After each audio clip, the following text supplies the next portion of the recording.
Mbote lisusu bandeko nanga bino bandeko oyangai masolo na député le samedi 9 janvier 2020 to la muki na Kinshasa la capitale Edi Kapenda lali na ndaku na ye mwana na ye a mwasa tikaka l'âge de 4 ans aye ko bima mwana ana akomi na 23 ans masolo leta mangasa zaki na hôpital tango yojika ke document ebimi nzoto eningani des fois kisi ya nzoto ezaka pe mwa bonne nouvelle masolo na député Willy Kitobo ridiculisé par Ilunga Ilukamba pour un dossier ya cadastre minier. Willy Kitobo Azanani, ministre ya mine, ridiculisé par qui? Par Sylvestre Ilunga, Bangomi Balé, FCC, Mboa Sumboa, Diangwezo Lekelanga. Masolo non député. Lokola blague, lokola. Il faut faire taire pour éviter de se tirer des ennuis. Bavanda Kakaboy pas. FCC. Babandiwana. Oh! 12 milliards de pour une session extraordinaire. Baïba qui conséquence n'angote. Lobby inspecteur général de la finance. Atindi ba inspecteur. Bokende ko enquêter ndenge nini bambongo wango o mabunda azalaki kozwa. Avant que oyo ebima parce que ya mboso na ebimité. Avant que oyo ebima ba enquêter baye bambongo wango ezalaki kosala nini? 12 millions. Oyo bazaki kosenga mikolo nyonso pa mabunda.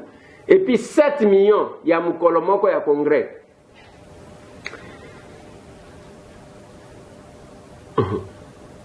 L'inspecteur judiciaire bazaye pa na biso et pa na biso wapi na parler du peuple ba ko enquêter mukolo moko akolela masolo na député Joseph Kabila na katanga alobi polémique na politique balobi s'est retiré en intimité familiale bokola na mutu na bango moko na kati émission masolo na député na komekako zongela mwamuke likambu il y a discours, il y a rencontre, il y a bisona chef de l'État. Il y a dimanche. Pour que batubayo kamalamu parce que na zomo na neti batubayo ka kité. Na côté la bino moi extrait. Il y a chef de l'État. Et puis na kopona quelques députés. Na ko miser plus sur les députés FCC au balobaki mukolo wa. Bokolanda honorable Ngoïka Sanji, Bokolanda honorable Ntingi Pululu, Bokolanda honorable Masanga, Bokolanda honorable Jean-Charles Okoto Lakombe, oh yeah, yeah.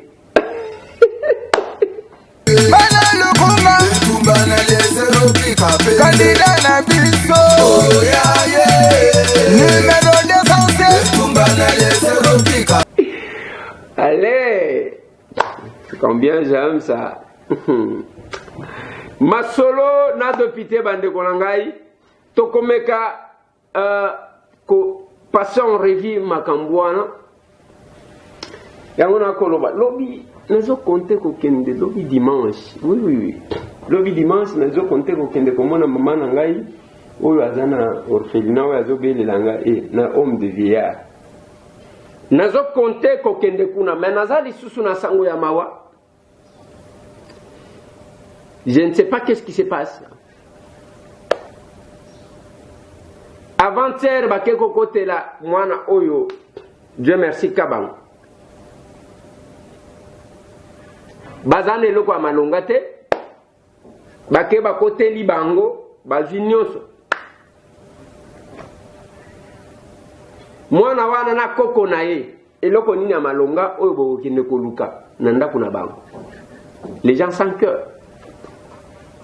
Bokokuta ba million nini. Ces pauvres garçons otozomeka kosunga pour que to stabiliser moral na ye. Les gens sans cœur sont allés là-bas. Moi,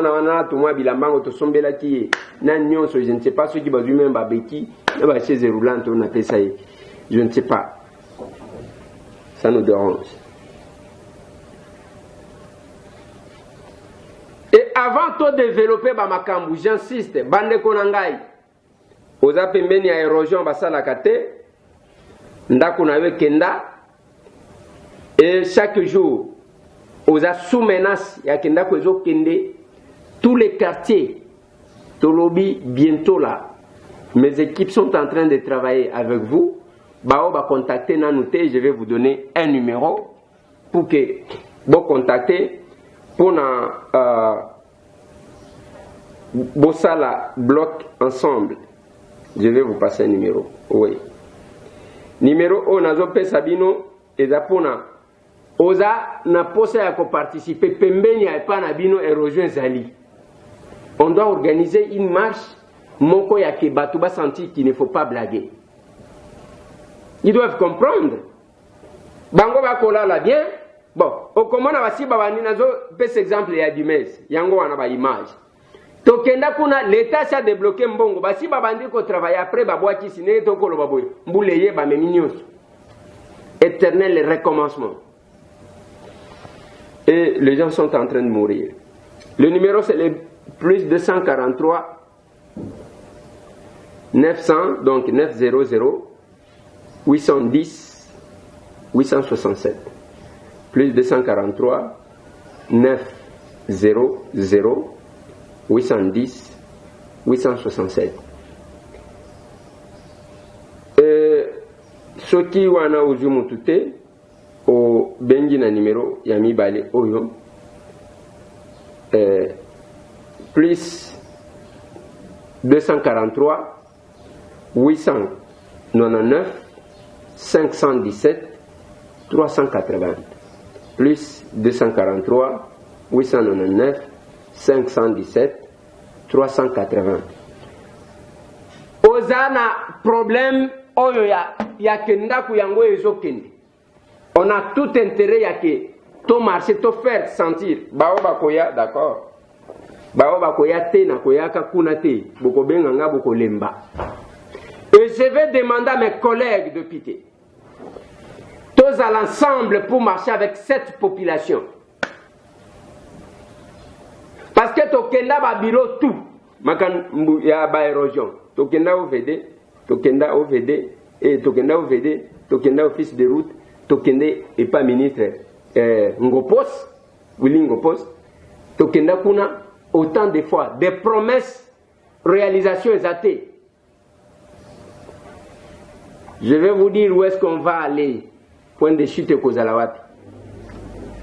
Et dormez bien calmement. Na Kindele, un avocat est décédé. Na Dumez, un jeune garçon est décédé. Bato Koufa, mais les gens font semblant de misère ya bato. Bande konanga to ko marché. C'est la même chose na ko lobana bande ko yabiak, les victimes yabiak. Bande komi suso bazana conseil d'état. Ba pesi famille Blatner passe yake a soldé biloko na ye akamatanzela kima. Degré à complicité ya modèle loi. Degré à complicité à modèle loi. Et batuana mbongo ya bande kona bango tu serveur na Liban mbongo tu et kenda. Et mbongo bamela ezaya ba pauvre congolais. Ndengo komona na ba famille Blatner il faut boye mela bango alongi na ye bako zwaka mbongo bino bakolo mabele eloko moko te. Et vos frères bande kona bino o baza pendant que nous applaudissons la justice. Mais il y a quand même ceux qui se donnent l'audace de prendre ma décision moko boye sur base de quelle motivation on ne sait pas. Et le conseil d'État ils ont étonné bisou. Va suspendre liquidation, mais quand même, va faire si passe la famille, Blatner, bate Kabilo comme bongo ya ba Congolais bunga. Les gens sans cœur. Yango ba moni cimetière à Kasavubu nazolo wanabino. Pano ya liboso, ici sera érigé, ce qui les grands bâtiments ya conseil d'État comme ya Tshisekedi boni boyko. boni boyeko bokende place bozo spolier biloko ya l'état en complicité na bapaya na complicité na bino parce que bapesho mwa miette bokende kuna bolongola kombo ya Tshisekedi kuna lelo bakosala yango. Et c'est la même chose. Les domaines militaires, il y a qu'un coco. Bazo continuer ceux qui boké si quoi beaucoup na bakangi lisusu. Ceux qui oasis, ceux qui ndengeni. Bande konanga. Je demandais, ça ne coûte pas de millions. Batuana basi batongi poto pembeni. Na lakisa bino image ya oasis yango ana ya libanda. Na lakisa pe bino ya butu na kotaka butu pona kene kozwela bino image. C'est dans ces conditions que Batouane Mazo vivent. Appartement qu'on a combien? $2500. Oh, il y a moins cher.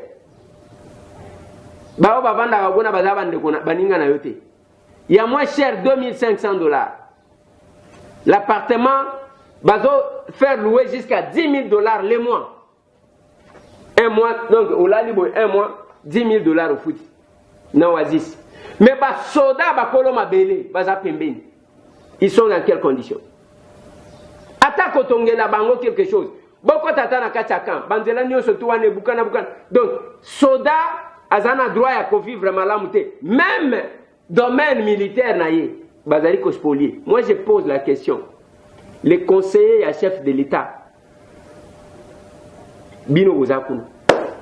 C'est l'ancien contrat qui court au Yassou Kabila. Ou bien c'est notre contrat signé sous Félix pour nous spolier domaine militaire tout en abandonnant les militaires dans de mauvaises conditions. Ce n'est qu'une question. Boko Finganga, Nazo Lukalisusu ko remplacer Batunioso. Pembeni à chef de l'État. Ngana zaka pembeni à chef de l'État. Naza Musika. Nazo Vanda na cité. Bisika Tozo Vanda. Je ne suis pas proche du chef de l'État. Bino ba proche du chef de l'État. Bino ba cause c'est moi qui suis avec le chef de l'État. Nazo tuna mutuna moko. Ce qu'on est en train de faire dans le domaine militaire, ba komi kotonga lisusu, ba zui ba parti mususu. Ezakaka contrat oyo ba signa sous Kabila ou bien eza contrat ya sika ba signé sous Fachi, ba lobi jusqu'à ce que bokote kabanda kunyoso ya ba soda. Comme ça, tu as place à Koboa Kabango, dans un conteneur, parce que vous êtes des spécialistes à Makamboa. Je vois moi à Tambou. Pendant que Félix se bat pour la soda dans la police, nous avons comment on est en train de déguerpir la police. Pour la continuer dans un conteneur. Ok, bah, PCRO, bazan diagonale. Na poste bambula na bambula bazakawana bakoloba ezaya lac. Oui, ezaya lac c'est l'État.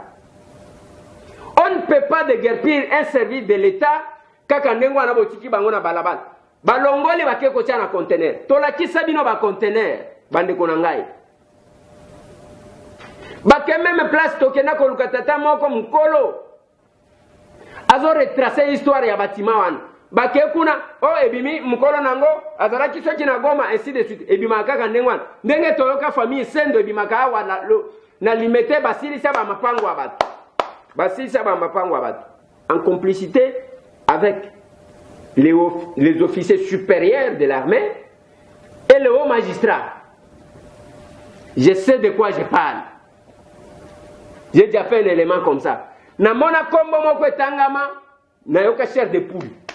Est-ce que au niveau na ye asamu tu akoluka lisu lupango ya okene kokota ba conflit bo na ko spolier mapango niveau na ye les gens sans cœur. Et je vois on est en train de déguerpir la police biso tozaki ko promettre bato que ndenge tozana combat boy bao bazo tonga bandaku ya muyibi toko bana ko tia sous-siète na bate sous-siète hôtel yango na immeuble à 5 niveaux parce que ça est le quoi koyiba. Non, nous voyons le contraire. On déguerpit les services de l'État, la police batie bango na balabala batie bango na ba conteneur batu wana bateki. Et eux, les en face, c'est Rao Bank. La banque ya banje nyoso o boyoka kake o basali boy ele kaka na nzela wa boyoka na procès ya 100 jours te boyoka na procès wana te bakoya koloba ke non problème ya banque mon côté ezotangama e mutu nyoso akoyoka yango. Beaucoup d'enquêtes qui ont été initiées par l'inspecteur général des finances. Cette banque-là, toujours. Les londe bayeko bimake bakeko somba bisika la police ezali. Quel est l'intérêt? Boko teka kabiloko à l'État. Bozi ba service de l'État bokeko tia bango na conteneur. Colonel yo wana zobima na kamwa conteneur wana ba azisali. Boyoka soni. Et ce que nous on a promis au peuple, à cette police-là, à l'armée, ce n'est pas ce que nous voyons. Les collaborateurs du chef de l'État, je vous rappelle que ma promesse est au sala. Ezayango anate. Tozana posa toyeba. Contrat eux, ils ont continué à spolier le domaine militaire. Ezaka kayasu kabila ou bien ba mususu pe ba koti na kop. Fati beton. Soki bakoyebisa yo te soki okozwa ata libaku ya kolanda makambo oyo monsieur Tambo azoloba les villageois au coin na lingi nayeba depuis obandaki na bakamp mpona kotia basoda na condition ya bien que baya kokota makambo ya maison préfabriquée qui n'ont rien donné. Et lelo ça continue, domaine militaire en train d'être spolié, mais bas soda dans mauvaise condition. Je stoppe là. Et ceux qui ont l'igno mona bandako, au lieu ya koke, au moins namboka, na poto, ba me makabana ko camper, pona nini, bana ba mona lokola ba kena mboka, ba place a moulini na moi torche, ba truka moi tante, ezandengwana. Mais ana Kinshasa, ezana tina te soki oza na posa ya komona bandako ya mboka kende na bakan okokuta soda ali atongaka na mwa nzete lokola na mboka mpona vandi wana mbula ezobeta ezonokela ye na bana na ye. Est-ce que c'est la vision du chef de l'État? Et Félix Antoine Tshisekedi batu bayinaki parce qu'il a commencé par le militaire et le policier, mais qui va accompagner les chefs? Ndenge tokoloba ezaka bakop. Non, moi, toi, je vais te faire nommer. Et toi, je vais faire ceci, ainsi de suite. Oui, vous allez faire nommer qui?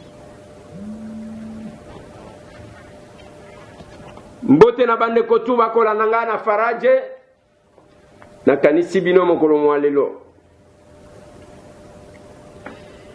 Bande konanga tu bazana ariwara bozo bambote bisika bozwami. Bao bakola nanga na mwana ditu wanjanja bozo bambote. Mampinga makasi na Maroc na pesi bino mbote. Topesa bambote na bande konanga bakola nanga na Radio Soleil tozakuna na chofa. C'est de notre responsabilité. Et nous devons nous assumer. Nous avons besoin de là. Qu'est-ce que Félix Antoine Tshisekedi Tshilombo dit? Je vais résumer, puis la technique va devoir vous donner. À lobby, je ne sais pas comment je peux réussir cette mission sans vous. Félix Tshisekedi dit à l'Obitozana tournant décisif de notre histoire. Il a dit: j'ai tenu à vous rencontrer aujourd'hui parce que nous sommes à un tournant décisif de l'histoire de notre pays. À l'Obi, c'est vous qui allez écrire l'histoire du Congo. Bissoba député, nous avons de la responsabilité. Et cette histoire commence maintenant à s'écrire sur une autre page. Et c'est vous qui allez l'écrire.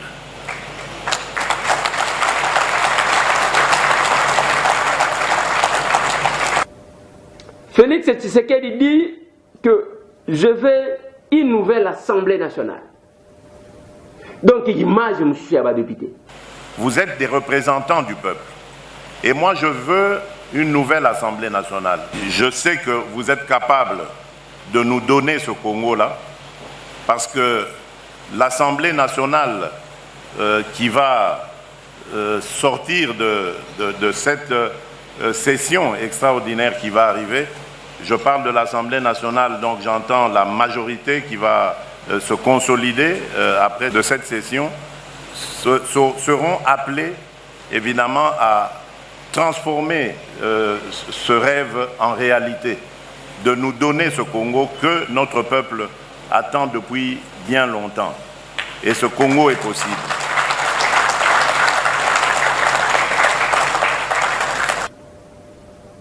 Et puis, alors, le petit budget, il y a un problème. Alors, le petit budget, on est à binoté. Et à banane. Félix. Vous êtes des représentants du peuple. Et moi, je veux une nouvelle Assemblée nationale. Je veux des députés qui, lorsqu'ils iront en vacances dans leur circonscription, qu'on leur dote d'un petit budget avec lequel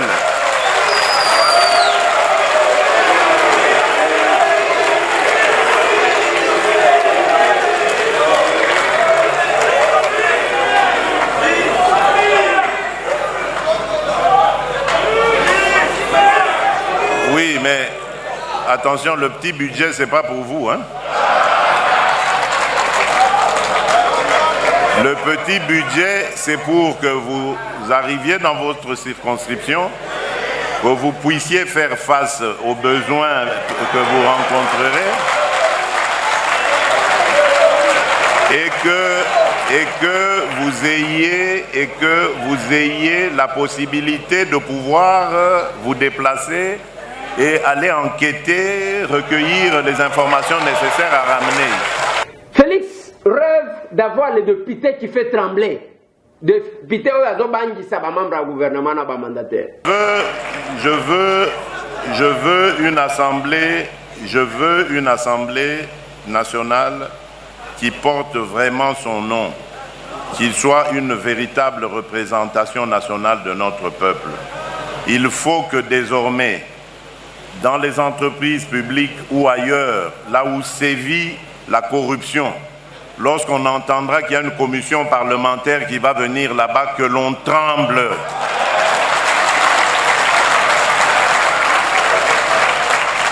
Il ne faut pas des députés qui menacent et lorsqu'on leur donne une enveloppe, ils se calment.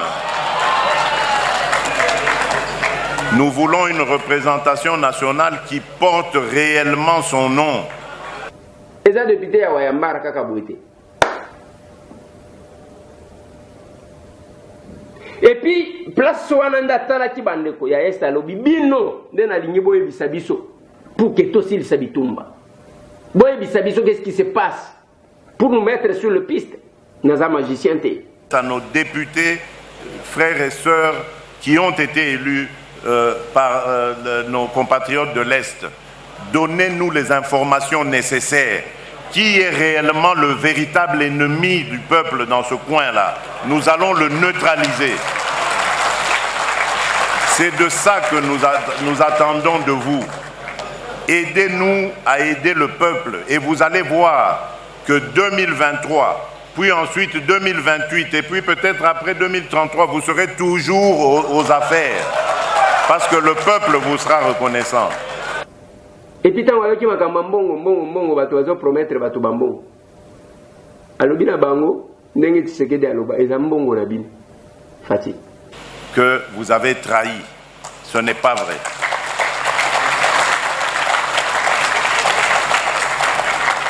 Au contraire, soyez fiers de vous. Parce que vos familles, vos électeurs sont fiers de vous. Vous les avez honorés. Vous n'avez trahi personne. Parce que vous n'avez pas transformé vos engagements politiques. Vous n'avez pas quitté un parti politique pour entrer dans un autre. Vous avez compris tout simplement où était le bon sens, et l'intérêt de notre nation. Et vous y avez répondu. Donc que personne ne vienne vous intimider ou vous complexer en vous faisant croire que vous êtes un traître, c'est faux et archi-faux.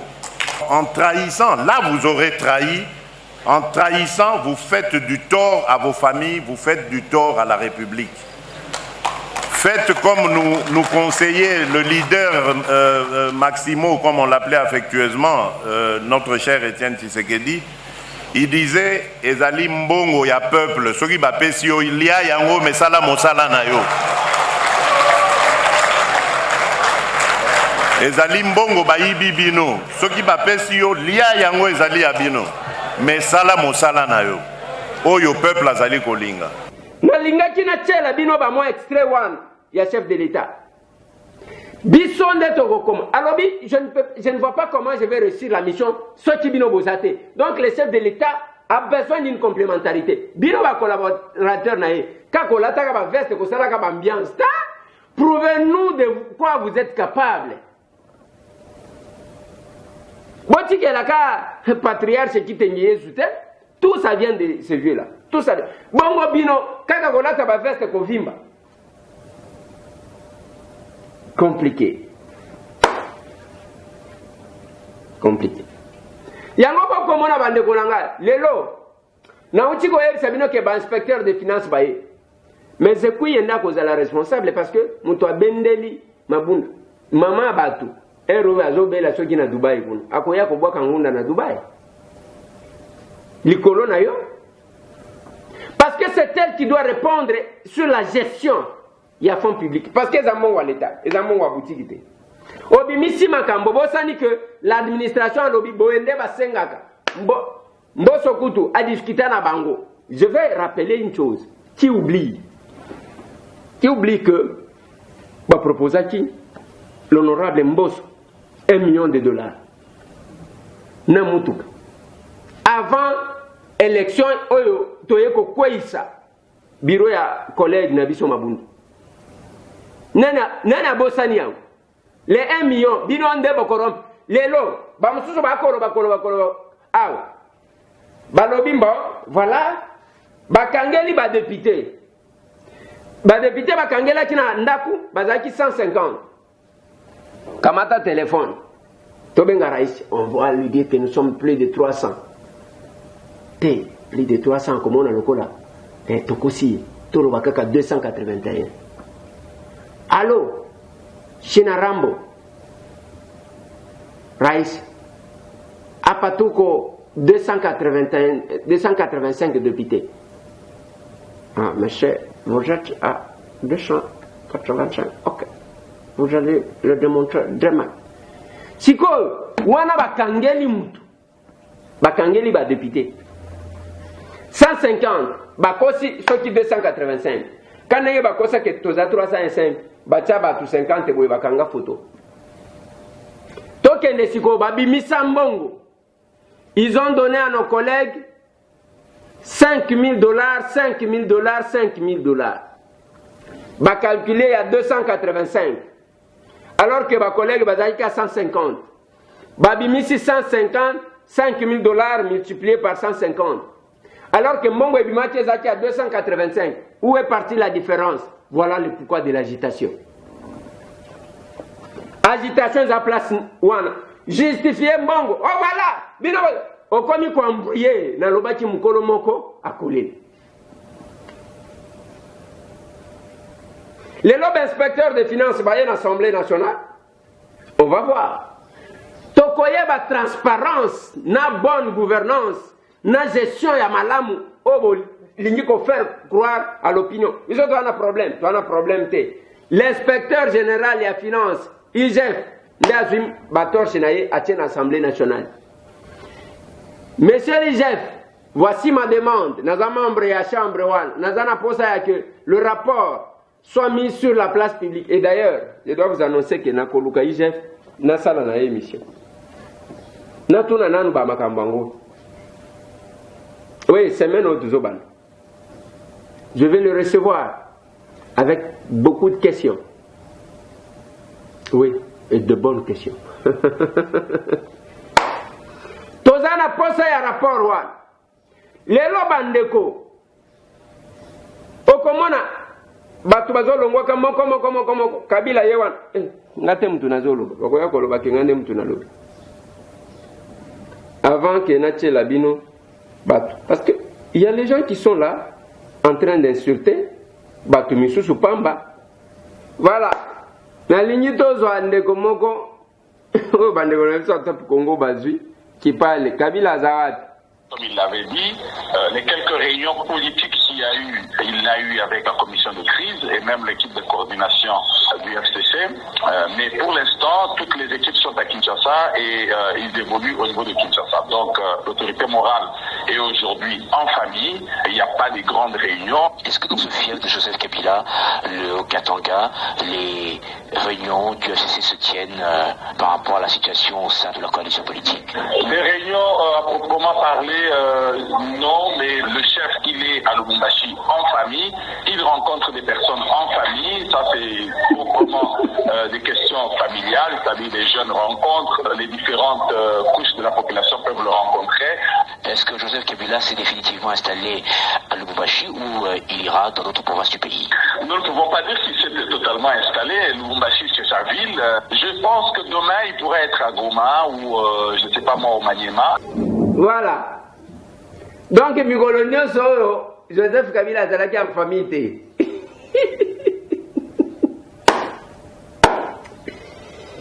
Et politique na Congo. Et tous ces gens-là, même bon, avant qu'il y ait Kende, Oraïsi, Tosha Makuta, l'État Makuta Tupache, ba député, Babimisi Mongo, ce qui a plus de 280 députés. Bakeko servir kaka 150 députés. Après, balobi wana que non, voilà, kuna na oya, bato bazala ki malongate, ainsi de suite. Mais Jean-Charles Lokoto dit quoi par rapport Bokoyo Kazo Tunake, il n'y a pas. Il parle au nom ya PPRD, na union sacrée. Et puis alobi ba député baza côté Moussouté. Jean-Charles Lokoto. Monsieur le Président de la République, j'ai suivi la plupart de mes collègues qui m'ont précédé ici. N'ont cessé de répéter qu'on sera toujours derrière vous. Nous, PPRD, nous disons non. Parce qu'être derrière, vous pouvez être à distance de 1000 km. Mais nous disons, nous serons avec vous. Monsieur le Président, le bloc que vous voyez ici, Monsieur le Président, c'est un bloc soudé de tous les députés réunis dans cette salle. C'est pour vous accompagner jusqu'au bout. Nous sommes comme des l'ours. Les abeilles peuvent nous piquer. Mais une fois qu'on n'a pas encore atteint l'objectif, on ne s'arrêtera pas.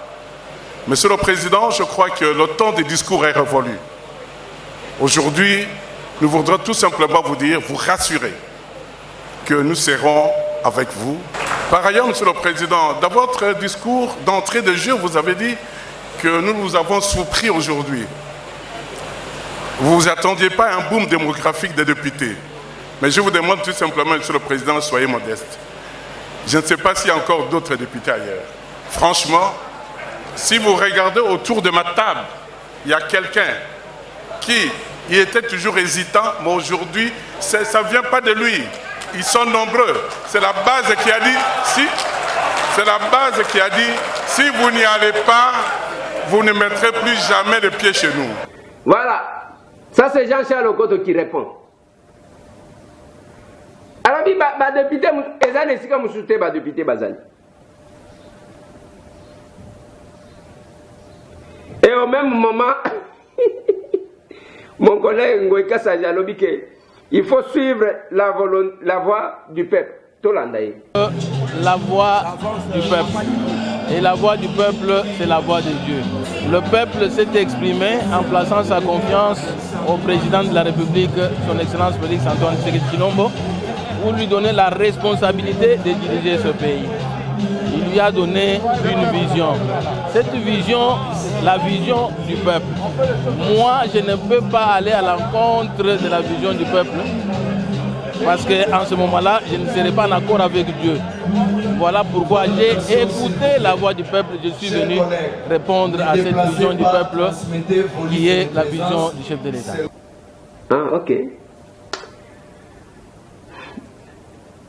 Voilà, il faut commenter. Après,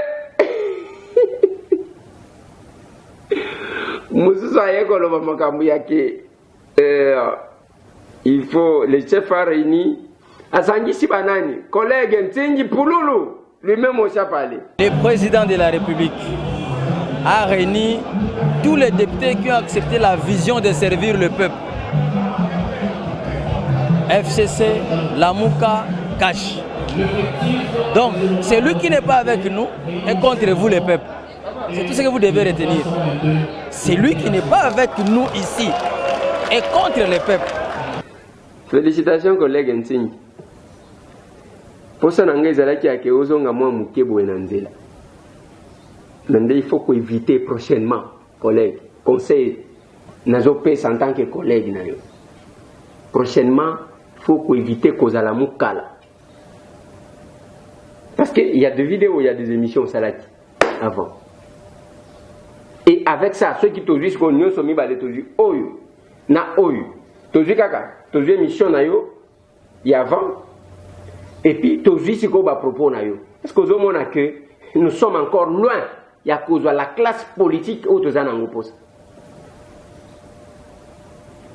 Et tant qu'on me kaki même, bazo salo barema, yo me kiko sala bras de fer. Oko sala bras de fer. Collègue, tu es banité. Nanga itambu awa na Kinshasa. Awa biso nyoso tozaba ili ya Kinshasa. On n'a pas le même poids. Et wano yebi. Félicitations comme ça, parce que au sali quand même votre face au sali, ils ont malam. C'est pour vous dire qu'on n'est pas des ennemis, tous les gens qui ont les dates, ils ont les funa. Même ceux qui n'ont pas la funa, ils ont siège mon côté, ils ont ceux qui 13, ceux qui 12 sièges. Biso awa na lukungu, tous ceux qui 14. Ça ne sert à rien à couler le namout. Mais quand quelqu'un n'est pas sous les traces ya malamu, alinga kosa population, wana ndeto télémisa, tu dois t'arrêter métier. Tika kosa. Et puis ça pouvait être. Et ça, que je vais porter plainte. Nazo la plainte. Ah, si les lui doivent être. Et ça va nater. Parce que tant que yoba kanga kyo ceux qui n'ont pas armes, ceux qui n'ont pas juli par balle, ceux qui n'ont pas la quitter. Il fallait ne fût que qu'on réfléchisse. C'est ça la logique et la réflexion. Qu'on réfléchisse correctement. Tant que yo qui n'a pas enregistré bateau, yo qui n'a pas enregistré bateau, n'en a qui n'a pas. Et on les catch na télévision, on s'assumait qu'on enregistrait qui bateau. Et vous avez quand même le courage à Kolobake. Je vais aller en justice. Mais comme ordre poussière. Je suis bien blindé. Ne vous en faites pas. Et tout ce que j'ai dit là, ma vidéo, chaque jour, il faut éviter, collègues. Et puis il faut que tu ailles il faut éviter de décevoir cette population-là. Bapesi biso honneur balobi tozana posa bilonja sika bato sika toya tobandi ko sala kimukala, c'est pas bon. Félicitations collègues. Lokola ozongi mwasima bana selembao hein Elina bino ozongi mwasima. Peut-être qu'il a pris conscience il y a oyo tout ce qu'il faisait ezakika bagitation. Voilà. C'était ça une précision. Voilà bande konanga. Mais on a quand même les gens se consolent. Aujourd'hui, Joseph Kabila est resté seul. Alobana bango alemba. Mais bah, ok, il a été. Bah, ok, il a été. Maintenant, on a jour one, les collègues, Massang, Nde Alobati, après si ma précision. Alobi, tokanisa chike mukolo biro ya mabunde kokweya motilie koningana soki ndenge nini ayoki ata eloko mokote les collègues. Le groupement AAB vous remercie pour sa reconnaissance et sa sélection pour faire membre de l'Union sacrée qui est une idée révolutionnaire de rompre avec toutes les mauvaises pratiques. Après avoir entendu votre appel pour une action qui devait amener à ce qu'on puisse changer le système. Ce qui était considéré pour les cas d'où je viens, vous connaissez très bien, qui était comme si ces jours-là, les jours où le bureau va tomber, le monde va cesser à exister. Mais au contraire, Excellence, les jours où le bureau est tombé, je n'ai senti aucun écho de faire preuve, de bouger le monde et changer les lignes de conduite. Donc c'est pour dire que tout changement dans la vie est nécessaire si on programme, on recadre, on étudie et on vise pour tirer bien et atteindre l'objectif.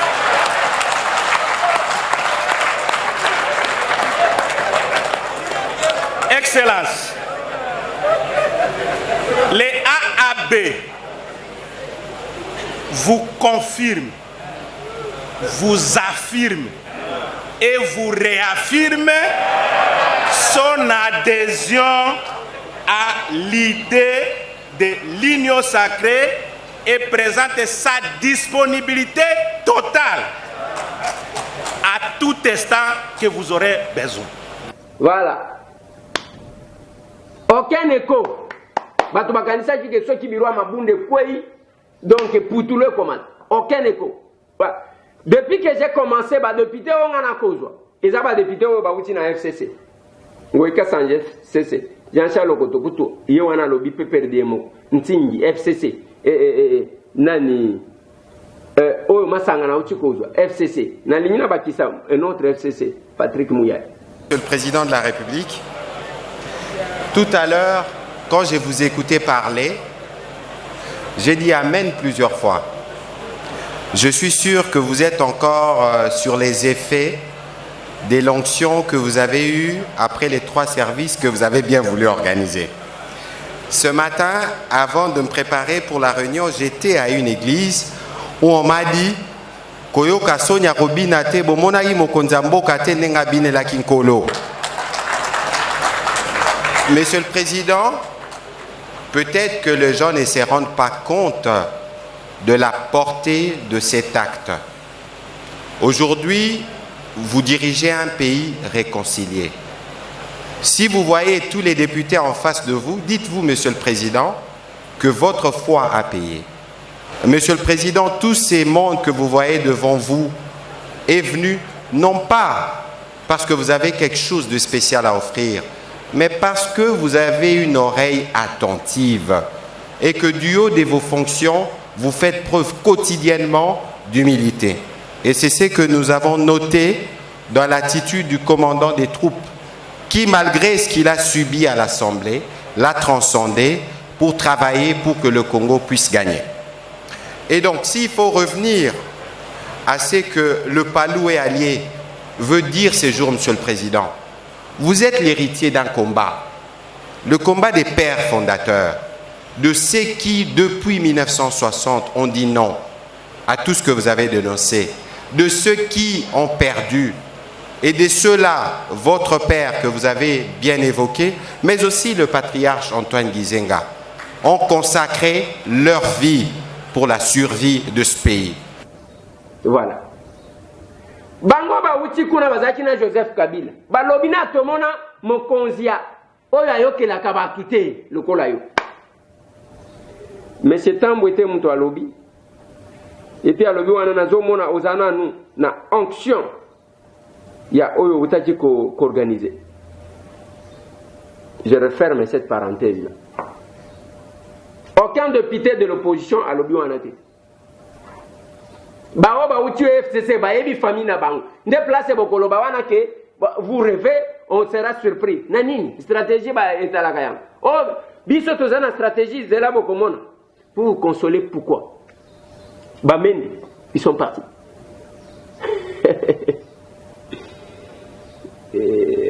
Julien Paluguna monaka loin kala. Il faut savoir lire les signes des temps. Aujourd'hui, le président de la République s'appelle son Excellence Antoine Félix Tshisekedi. C'est lui qui a la manette, c'est lui qui a l'armée, c'est lui qui a la police, c'est lui qui a les services actuellement. continuez à croire à l'illusion qu'il y aurait quelqu'un d'autre qui viendrait pour trouver des solutions, c'est vraiment illusoire. C'est un conseil gratuit que je formule à l'intention de la population qui me suit. Oyo Shadari alobaka na batuke, ils ont signé 3 documents.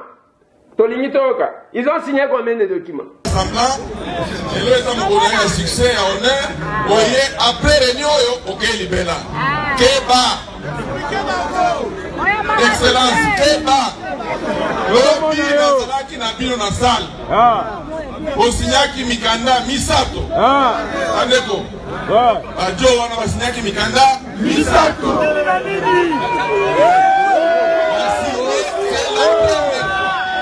C'est la première fois que le ministre a un quota en stratégie d'habitude à PPD à Sika. Ministre a signé un document. Botala na arrogance wana akolo.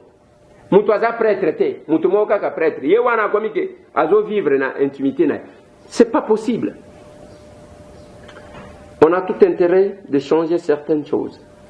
Mais batu bavanda ki wana non, c'est Kabila qui dirige, c'est Kabila qui fait ceci. Ceux qui ont un mobile abimi c'est Edi Kapen d'Azali Banda. Pousse à Moutou qu'on approche le véhicule.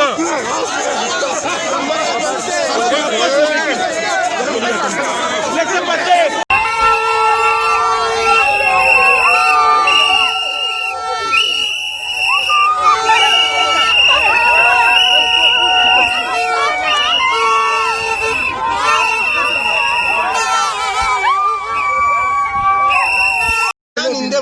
Ndima kenjou na kuma boloko ki na kuma boloko pona salini na kozana boloko mikolo bele boy na koli na kota 100 mandef mais lelo na komi na mandef.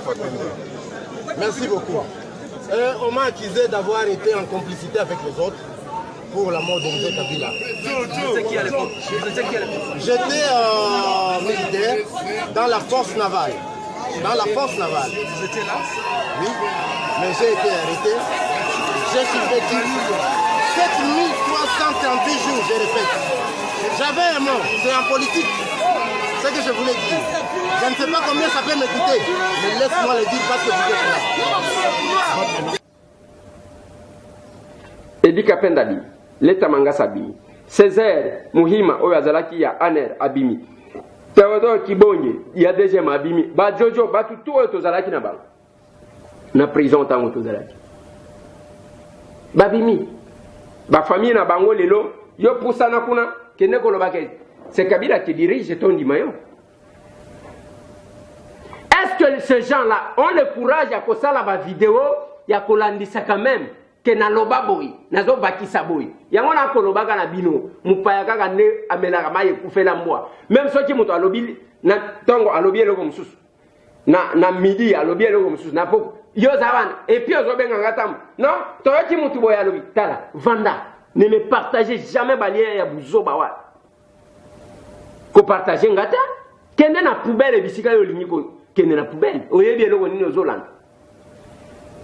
Quelqu'un me dit, non, il faut toujours suivre. J'ai dit, je n'ai pas le temps de suivre ça. Tala, nous avons en classe à Kimukolo. Il faut nous saler la bino émission. Il faut nous accomplir la tâche en tant que député. Il faut nous aller à la base. Voilà tout ce qui me prend le temps. Et nous avons Kolanda Bouzoba. Nous avons sans orgueil que c'est nous qui informons. Oui, c'est nous qui informons. Et ça, c'est ce qu'on a tonné.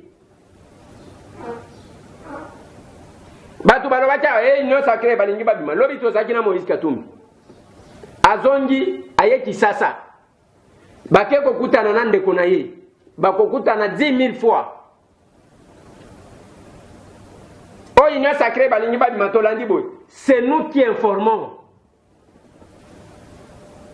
ensemble à Moïse Katumbi que ceux qui basalité c'est nous qui informons et vous oubliez que je suis député parmi ces gens-là. Tozaki lobby na se passe na Moïse Katumbi Tchap. On a passé toute la soirée bas élu. Parce que c'est la première force actuellement à l'Assemblée nationale. Moïse Azam Liboso Azana ba député Belé actuellement à l'Assemblée nationale. Même le PPRD Bazana niveau wana te, ainsi de suite. 70 députés, 70, ont élu sur la liste de Moïse. Et il va rencontrer son frère autant de fois qu'ils voudront. Et mutu avandi wana, allez, nini, oh, bango bato ensemble bazobima. Et puis oyebi singape.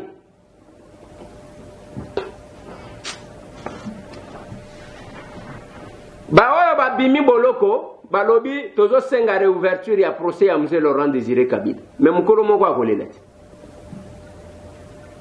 Awa soki ba réouvrir. Siko ba Edi Kapen alobaki te, alobi azana droit de réserve. Mais ce qui m'a étonné, tango abimi, ba peto balongola ye, bazongiseli ye yango. À suivre. Tokangana noa. Sinon Toloba makambu ya Kami. L'FCC n'y a plus rien. Bakomi koswana entre bango. Oyo Willy Kitobo, ministre ya mine, il a organisé une marche à Kinshasa. Ministre wana bazofinga Félix conflit na bango na gouverneur ya Okatanga alinyala kisabisepsa. A organisé marche de santé kuna azwa batu qui insultait le chef de l'État. À la Moudjiga Kaboyo, il a suspendu, moi mon balio, comment on a enani, Jean-Félix Moupande, Yakami. Wana ke ya moni Sylvestre Ilung. Sylvestre Ilung, à ta ville. Tala. Sylvestre Ilung à Katangé. FCC. Willy Kitobo, Katangé. FCC. Oyo Moupande, Oyo. Katanga. Donc, Ozomona, Oyo a suspendre quelques heures seulement, Balongo, les Ataville, amène-moi ça. Yelanga dossier. Sony, Bango tout, Ndenge Bazawan, FCC. Mboa Sumboa. Ezole Kilanga. Ezole Kilanga. Et c'est ridicule. Yo ministre vu une décision. On n'a même pas exécuté. Ici. Sylvestre Abendioni. Na ligne ceux qui sawana parce que Masolo Oyo. Maintenant, on a Paul Sapou, sa déclaration de son arrivée parce que à Komaki na Kinshasa la capitale, ligne na Elsa Kibino, tous on a nous ba propos na. J'ai essayé de négocier pour qu'on me libère au moins de toutes les autres vacations extérieures afin de venir aider mon pays. Donc je rentre dans mon pays pour aider et afin que la situation avance dans ce que je sais faire. Et ce que je sais faire, c'est le droit de l'homme, comme vous le savez. C'est également les élections dont je suis expert au niveau international. Nous allons œuvrer pour que ces élections soient des élections de la population, les élections du peuple à la base. Vous me connaissez, Paul Sapou n'est pas corrigible. Nous allons satisfaire le peuple congolais. Il n'y aura pas de déception. Dites-vous qu'il y a eu beaucoup de tentatives par le passé, mais nous avons résisté. Ensemble, nous allons résister et offrir au monde entier un résultat spectaculaire par rapport aux questions liées aux élections. Voilà. Waneza Paul Sapou Mukulu à Kinshasa. Quand Paul Sapou vous dit que nous avons résisté, Batubako Lobake, ba résistant Bangwa, ba Paul Sapou. Na ba sollicitation ndenge na ndenge, ya ba mbongo, ya ba poste, Paul Sapou a résisté. S'il revient aujourd'hui dans son pays, c'est parce qu'il a vu qu'il peut apporter son expertise finalement. Il a formé Bat. Et Zabilo Koyo, notre collègue Azaki président Yabiro, Ayasa élément na ordre du jour, allez, Toloba Makambana, il y a Ronsar Malonda, Ronsar et Yohan. C'est pas comme ça. Et non, on doit respecter, et vous devez respecter la constitution. Bino Bozana culture à respect. Bino Zaba Kolo Bakor. On a signé les accords. Awa. Élément na utikotier la bino. C'est Chadari qui dit, va signer 3 documents. 3 documents nini. Boko faire signer na ba membre du gouvernement. Et les 3 documents wezat. Et pour la bisika boutiayang. Pour la première fois. Et ces gens-là, bande Konangaï, ça les bino rappelle.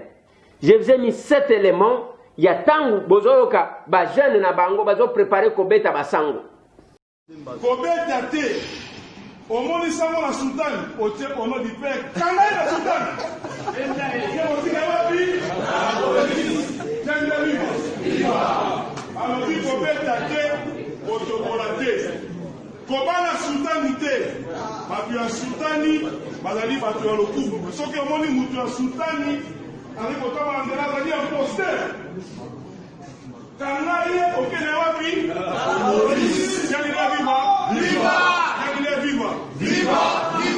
Jozo kopesa bozali ba soldat politique ya rais ozwi formation pendant 3 ans dimanche oyo ezali force foi na biso ezali mpona kobatela mboka tokozala na kati ya église à partir ya 5 heures chaque messe ezali na 10 000 soldats politiques Joseph Kabila na chaque église tokozala 10 000 yo commandant okokota bato na charge na yo zala discipliné zala pour toi et ferme soki omoni mutu na sultan azali kotambola tchaka ono dipe kanga ye okende wapi na la police tchenga viva omoni mutu alaki sultan aza kotambola nzela azali imposteur bokanga ye obeka ye te bokimi na ye mbangu ntina na polise bati poche tchenga viva 5 heures olamuki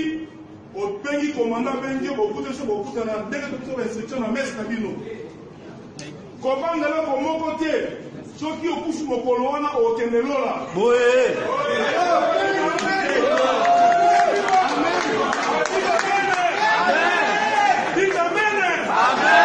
soki okufu mokolo okende wapi lola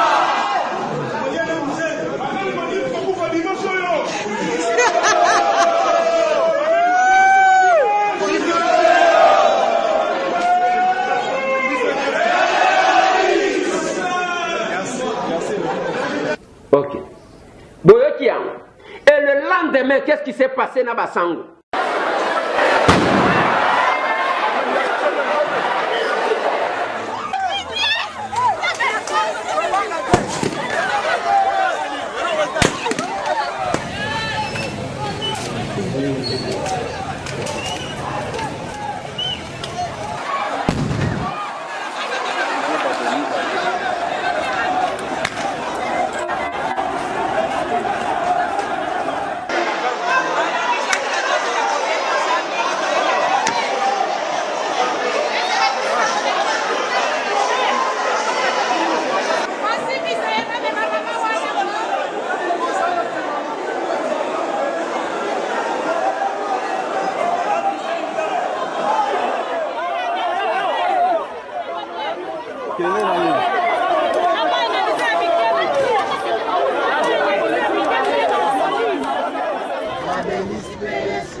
Et aujourd'hui, parce que Basango va la messe pour Nabatunios, Bino Yangwan. Et c'est comme ça que je vis Bandeko va organiser messe à mémoire à Russie, Nalik Kouloulou. Allez, on amène ces gens qui annonçaient que Bakobeta Basango et puis Basala Yang. Bandeko Nanga, pourquoi vous devez cracher sur la mémoire des nôtres? Il y a des martyrs dans l'histoire. Et bah comme ça à un moment donné, Kabila comme Nzambe, bazo fukamela nenge boko mona photo wana, bazo fukamela c'est pas possible. Bako sala bandeko na bango mabe bako bina, bako piye moga na bango bako bina, bako sala mabe nyonso. Batu ba inconscient, jamais non réfléchi sur l'avenir ya bana na bango. Ba minere nyonso il faut sila na bango. Mabele nyonso il faut bateka. Bango ceux qui bakufi bana na bango oyo bakoya wana oyo bakovivre wana ba vivre. Plus de 143 998 311 332. Bienvenue na mukulu Paul Sapou na mabela mboka na yo. Ezamala, nous avons besoin de valeurs. Je n'ai cessé de penser na Cécile King. Cette grande dame. Na robaki na bino mbula oyo ba valeur Congolais bimisa misisa Donc ba valeur ba compétence na bango et cause à la malamu mais yebaka ce qui est lié au tondi tango za nature dans wana il faut tonake na sekisipe nani bato bako souffrir na yebisa kibino ke bakeko kote la bana na orphelinat. Nous sommes en train de nous préparer ya ndenge nini ya kozonga kuna kabango ye wana bazwi biloko ezana ba oyo bayaka jour wana to servir bango nanu te c'est qui s'en déconne yo mais ce que monique mais c'est tambo za barrière sala ngwata na nzela mususu bande ko nanga tuba ko na ngai kuna na yakoma na pesi binombote nazo sukisa wana pona lelo tokotani merci.